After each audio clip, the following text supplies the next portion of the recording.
City of the South, Cebu City! So, bakit ako nandito sa lifestyles, no? So, nawalan ako ng trabaho, nag-depression ako, nakalbo ako. Nag-pray ako, pag magkasakit tayo, talagang luluhod tayo. Yes or yes? Yes! Yan, nag-depression ako. Kaya yun yung alopecia areata ko. So, talagang grabe, no? Ang dahilan niyan, nawalan ako ng trabaho at meron akong utang sa credit card na 500,000. Sino ba namang hindi mag-depression yan? Tapos bigla pa nawalan ako ng trabaho, di ba? So, nag-pray ako. That was September of 2000. December of 2000, nag-answered prayer na pala si Lord, no? So, nagkita kami, classmate kami ni GMD Eva Aradillos, no? Bata lang siya tingnan, kasi tingnan mo siya, palakpakan natin si GMD Eva Aradillos, no? Buti na lang nagkita kami doon sa Minterio. Totoo, no? Sa Minterio kami nakita, sabi niya, nag-resign na daw siya, accountant siya by profession, nag-resign na daw siya as a, huy, hawak-hawak ko, pero hindi ako marunong nito. Thank you, Lord. Thank you. Palakpakan natin si corporate, no? Si Ma'am Joyce. So, sabi niya, nag-resign na daw siya. Tapos, magkita daw kami. Tapos, kukwento niya kung ano yung ginagawa niya. So, hindi naman ako interesado doon sa ginagawa niya. Hindi naman ako accountant. Yes or yes?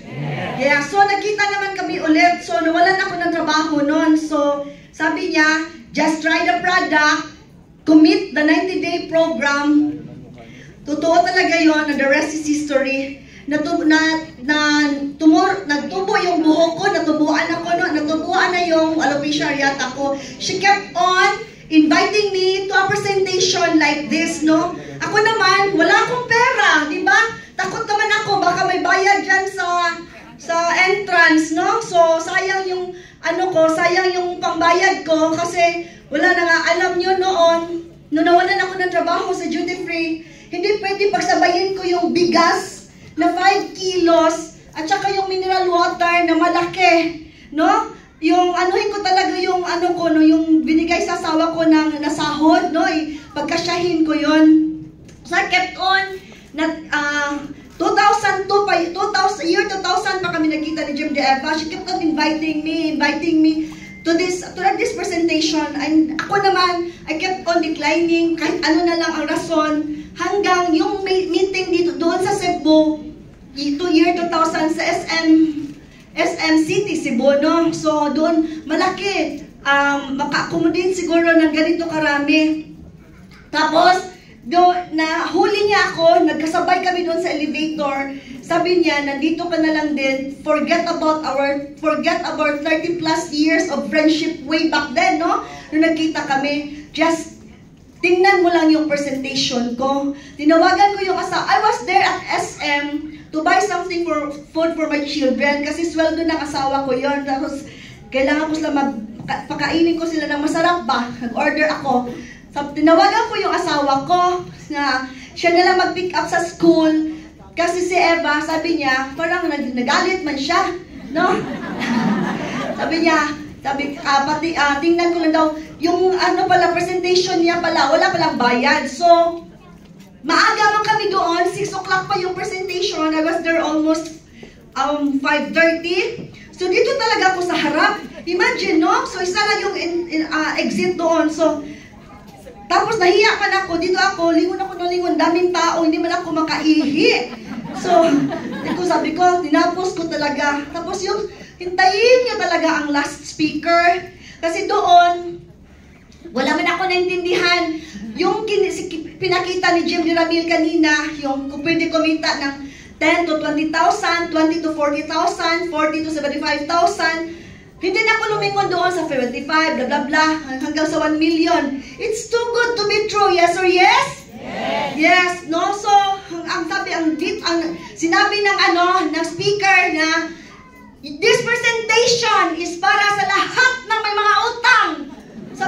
Tapos tinignan niya ako, ha? Sabi ko, bakit niya kilala ako? Totoo yun, sabi ko, talaga ko doon. Sabi ko, tapos Tagalog pa yun. No. Sabi niya, Wala dito yung mga mayayaman. Wala dito sa ronda ito. Ang laha. Ay, kahiliso. Dito na gano'n pa.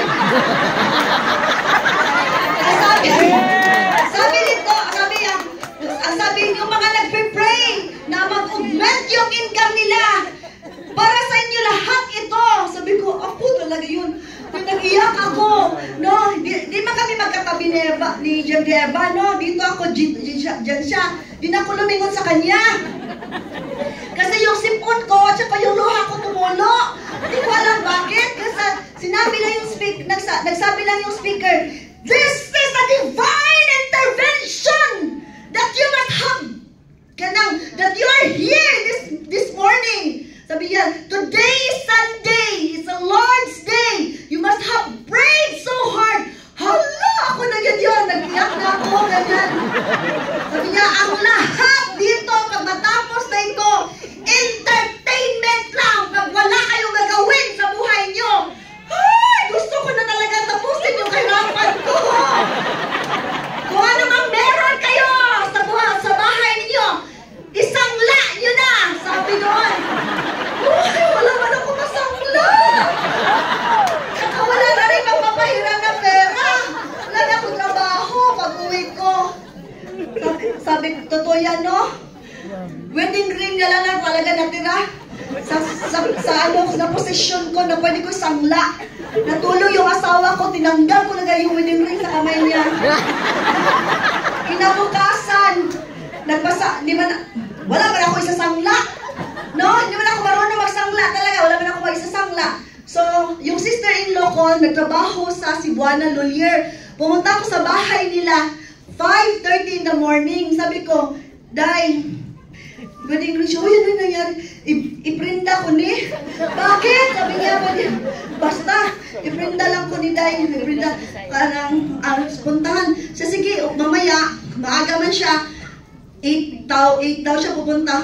Pagkatapos ko naghatid sa mga anak ko sa school, pumunta ako doon. And the rest is history. Yung pera, dinala ko kay Jem Eva.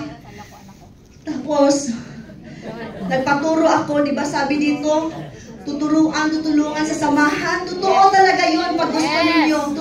Totoo kung gusto ninyo. Pero ako, kahit hindi ako sa samahan, dahil naprinda na yung pinakalahat-lahat ng posisyon ko, no? Sabi niya ba, wala ba mangyayari dito kasi 3,000 yun, 1,500 ang registration, 1,500 yung intra. Sabi ko, sige lang, bahala na. Ito na yung tinamosukli na lang ito. Ito yung asawa ko, yung mama ko, yung dalawa kong anak. My eldest daughter was 11 years old, year 2002, no, when I signed up. Malaki talaga ang pangarap ko sa kanila because I already, in duty free, maganda yung sahod ko, maganda yung benefit namin, kaya I was able to send them to a private school. Tapos feeling ko, I will be the most, yung nanay na kanang wala nang silbi pag hindi ko sila mapatuloy, no, to doon sa school where I sent them. So kaya doon talaga ako, malaki talaga ang ko. Kaya sabi ko, nakita ko ng presentation, sabi man doon, paturo, tapos may system, yun lang pinaghawakan ko. Because I already tried the product, no, na tubuan na yung alopecia areata ko. So I kept on, I really grabbed the opportunity, and then nag-try ako nung year 2004, di ba nag-sign up ako 2002, 2004 nag-myocardial infarction ng husband ko. So, with the donation, intra-donation at the coronary care unit, we were asked to deposit 750,000 for an open heart surgery. Hindi talaga ako makapag-raise ng 750,000. Again, pinautang na naman ako ng intra, ng upline ko, ang akong husband na sa coronary care. He took the product 4 bottles, 1 bottle a day. By God's grace and mercy, you know, na-discharge kami sa coronary care unit, na-transfer kami sa private room.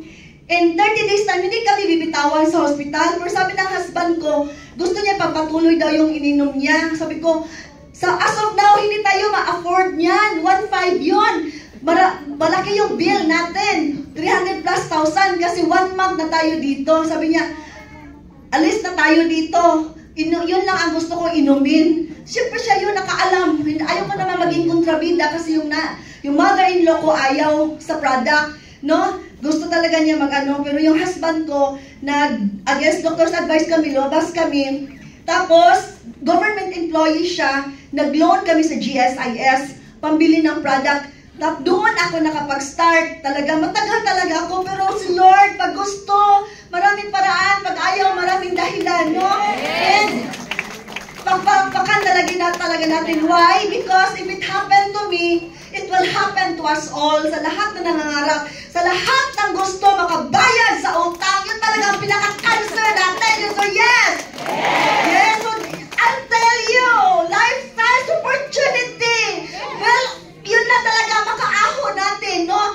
Parang wala lang ito pag nasa labas na tayo. Pero yung paghanapan nyo ng paraan, makapag-invest tayo dyan sa product, imagine, yung 100 plus thousand natin, yung product na makanta natin is 440,000 plus. Diba grabe yung ang laki na negosyo? Tapos, because of my decision, na prinenta ko yung wedding ring ko, nakapagpatapos ako ng doktora dito sa lifestyle, yung eldest daughter ko. Tapos, yung second daughter ko, nag-graduate siya sa college, and she even went to Canada. Then after that, sabi ko, kung dyan ka lang naman, mag-caregiver ka, uwi ka na lang dito. And now, she's an international marketing director, no? So, nagpaturo ako, I didn't stop even up to until now. Because how?